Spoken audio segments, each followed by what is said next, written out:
Uma das marcas mais icônicas do Brasil, a Dolly ganhou notoriedade não só por seus produtos, mas também por seu clássico mascote, o Dolinho, e mais recentemente por uma batalha jurídica que pode colocar em xeque todo o trabalho da empresa. Tudo começou em 1987, quando o paulistano Laerte Codonho, então com 26 anos, decidiu criar uma marca de refrigerante de preço acessível, tendo o sabor Guaraná como seu carro-chefe. Em busca de criar diferenciais, o empresário decidiu apostar na criação de um refrigerante dietético, em um momento em que o mercado brasileiro não tinha tais opções. Porém, até aquele momento, a produção de refrigerantes dietéticos era proibida por força de uma lei editada em 1973. Ainda assim, Laerte decidiu pleitear na justiça o direito de produzir a bebida e conseguiu com uma sentença favorável expedida pela Justiça de São Paulo ainda em 1987. Dessa forma, surgia o Diet Dolly, o refrigerante dietético de Guaraná, que, segundo Codonho, foi o primeiro do gênero no Brasil. Entretanto, apesar de conseguir uma sentença favorável à produção, o Diet Dolly foi alvo do poder público, que alegou que a Dolly tinha sim o direito de produzir o refrigerante, mas não de vendê-lo, o que embargou as vendas da bebida, que só voltou ao mercado depois de uma nova batalha jurídica que autorizou sua venda. Nos anos seguintes, o Guaraná Dolly se tornou um sucesso no estado de São Paulo, e a empresa incorporou sua linha de produtos com outros sabores como limão, cola, laranja e uva. Famosas pelo preço acessível, as bebidas da Dolly começaram a impactar o mercado paulista e, segundo Codonho, foram determinantes para que a Coca-Cola Company e outras fabricantes abaixassem os seus preços para impedir o crescimento da marca. Em um cenário de grande competição, a marca se consolidou e traçou uma estratégia para conquistar o mercado nacional através de propagandas e comerciais em redes de TV aberta. Com pouco orçamento, a marca conseguiu espaço em uma emissora que estava começando a despontar no início dos anos 2000 e que havia substituído o canal da extinta TV Manchete, a Rede TV. Ainda assim, o orçamento enxuto não permitia que a Dolly tivesse grandes gastos na produção dos comerciais, e foi nesse momento que a criatividade de Laerte Codonho aflorou. Diante do sucesso do programa Teletubbies, o empresário decidiu criar uma mascote para promover a Dolly, e ele mesmo desenhou e idealizou o personagem. Surgia assim o Dolinho, um ícone da propaganda nacional. Oi pessoal, eu sou o Dolinho, seu amiguinho, vamos cantar? A estreia do personagem se deu em uma ação visando o público infantil, que contava com os próprios filhos de Codonho na propaganda. E todas as ações e falas do Dolinho eram inicialmente coordenadas pelo próprio empresário. Em conjunto, a empresa também apostava em jingles repetitivos que ajudavam a popularizar a ideia de sabor brasileiro, apostando também no espírito patriótico dos consumidores.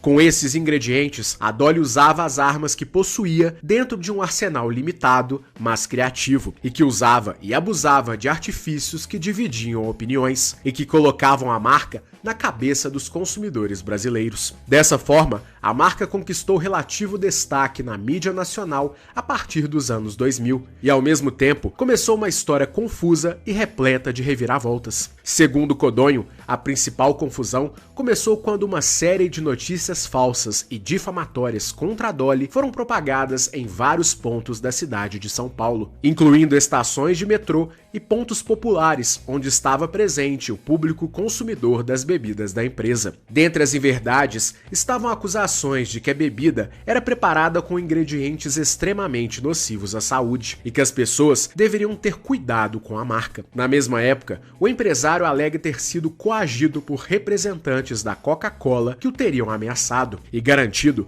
que a Dolly seria extinta do mercado. Em sua defesa, o empresário publicou um vídeo caseiro de uma conversa entre ele e um então executivo da FEMSA, a empresa responsável pela comercialização da Coca-Cola no Brasil. Na gravação feita pelo próprio empreendedor, é dito que a gigante não medirá esforços para eliminar a concorrência, e a partir dali, supostamente, estaria lançada uma guerra entre a Dolly e os representantes da gigante americana. Desde então, Codonho passou a expor constantemente a gravação da conversa, que inclusive foi material de uma das propagandas da Dolly. E ele também relatou as supostas ameaças em algumas oportunidades, inclusive em um extenso programa da Rede TV exibido no ano de 2003. Além de alegar as ameaças, ele também deu início a uma campanha contra a Coca-Cola, acusando a gigante de utilizar em suas bebidas uma preparação obtida a partir da folha de coca, o que é proibido pela lei brasileira. De acordo com ele, a gigante utiliza um extrato importado que contém a substância proibida de forma mascarada, de modo que ela não é detectada em uma análise simples, e que o fato poderia ser atestado mediante análise química detalhada. Apesar disso, tais informações nunca foram publicamente demonstradas e foram imediatamente desmentidas pela Coca-Cola. Em paralelo, ele também acusou a gigante de concorrência desleal e de supostamente ter problemas com o fisco brasileiro. De todo modo, a animosidade entre Coca-Cola e Dolly ficou em silêncio pelos anos seguintes, e a Dolly continuou crescendo, tornando também o Dolinho extremamente popular, principalmente nas redes sociais. O crescimento foi tão expressivo que, segundo a consultoria AC Nielsen, em 2015, a Dolly já detinha 10% do mercado nacional de refrigerantes, mesmo sendo vendida apenas na região sudeste. E tal fato era possível graças ao impressionante market share de 30% na Grande São Paulo. E no ano de 2016, a marca alcançou seu auge ao contar com mais de 2.000 funcionários e 4 fábricas. Porém, foi a partir daí que começou o inferno astral da empresa. Primeiro, a Dolly foi acusada de comandar um sofisticado esquema de sonegação fiscal que poderia chegar a mais de 4 bilhões de reais em tributos não pagos, tanto na esfera federal quanto estadual, e os valores seriam devidos desde 1990. Além disso, pela acusação, o dono da fabricante também estaria envolvido em um esquema de ocultação de patrimônio, lavagem de dinheiro, sonegação e formação de quadrilha. Junto da acusação, a empresa também foi alvo de operações da Polícia Federal. Nesse meio tempo, Laerte Codonho alegou que havia sido vítima de um golpe de seu próprio contador, Rogério Rauti, dono da RD Assessoria Contábil, que, segundo ele, havia falsificado documentos e guias fiscais em um esquema que desviou mais de 100 milhões de reais da Dolly direto para o bolso do contador. Pela fraude, a Dolly pagava as guias falsas, acreditando estar pagando para o fisco, quando, na verdade, o dinheiro ia para as contas do próprio Rauti. O fato foi endossado e assumido pelo sócio minoritário da RD, Esaú Domingues, que tinha apenas 1% de participação na empresa e, mesmo assim, fez um acordo de delação premiada em que revelou o esquema e devolveu parte do dinheiro desviado. Já Rogério Rauti está sendo processado e amplamente investigado pela Polícia Civil desde então. Em outra ponta, a Dolly celebrou acordo para quitar as dívidas de ICMS que ficaram pendentes na situação e que totalizaram mais de 33 milhões de reais.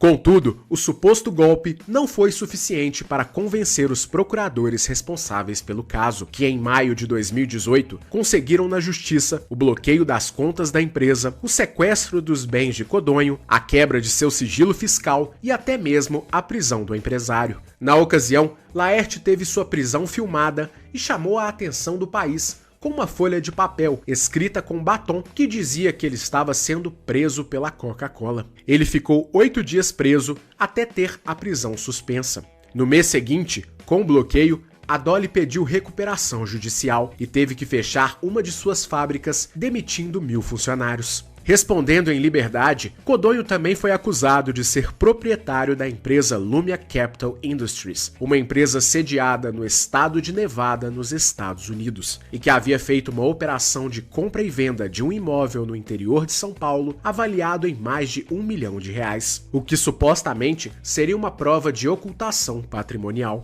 Em sua defesa, Codonho alega que não é dono da Lumia Capital Industries e que, na verdade, ele é proprietário de uma empresa de nome semelhante, a Lumia Industries, também sediada em Nevada. A empresa citada não tem patrimônio ou movimentação e foi criada para uma futura expansão internacional da Dolly que não aconteceu. A alegação foi aceita pela justiça um ano depois, que descartou a participação da empresa de Codonho na transação imobiliária. Enquanto os processos acontecem, a Dolly tenta sobreviver sobreviver e passou também a contra-atacar juridicamente. No todo, são duas grandes acusações, uma na esfera estadual e outra na esfera federal. Primeiro, a empresa alega suspeição nas investigações estaduais, uma vez que as supostas provas de sonegação fiscal apresentadas pela Procuradoria de Fazenda do Estado de São Paulo foram produzidas com auxílio de uma empresa contratada chamada Neoway Big Data. De acordo com Codonho, a Neoway tem como investidores a própria Coca-Cola Company e o brasileiro Jorge Paulo Lemann, principal acionista da Ambev, dona do Guaraná Antártica e distribuidora da Pepsi no Brasil. A alegação do empresário foi endossada pelo Ministério Público de São Paulo, que abriu investigação para averiguar se a Neoway agiu de forma indevida no curso das investigações.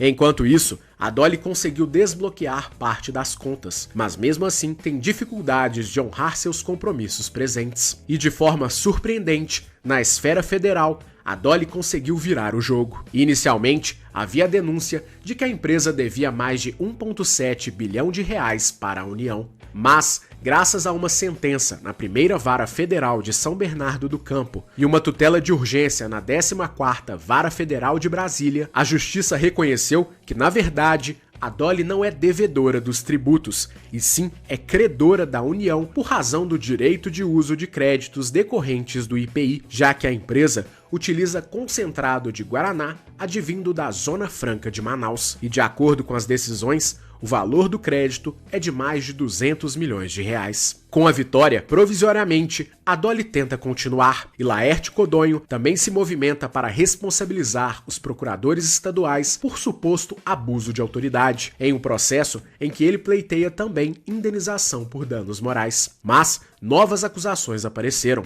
dessa vez contra uma empresa que prestava serviços para a Dolly, conhecida como Rage. De acordo com as denúncias, a empresa também teria efetuado fraudes contra o fisco e estaria envolvida com Codonho. Ele, por sua vez, negou qualquer participação no quadro societário da empresa, alegando que se trata apenas de uma prestadora de serviço que inclusive se defendeu da acusação, alegando que não tem relação com o empresário. E entre idas e vindas, a batalha envolvendo a Dolly continua e coloca em dúvida o futuro da empresa. Ainda assim, segundo Laerte Codonho, não vão conseguir quebrá-lo e a Dolly vai sobreviver. E a resposta só o tempo dirá. De toda forma, a história da Dolly é motivo de grande curiosidade e é mais uma história que merece ser contada em nosso canal, sendo um pedido de vários de nossos inscritos. E não se esqueça de se inscrever em nosso novo canal, Passo a Passo Empreendedor Insights.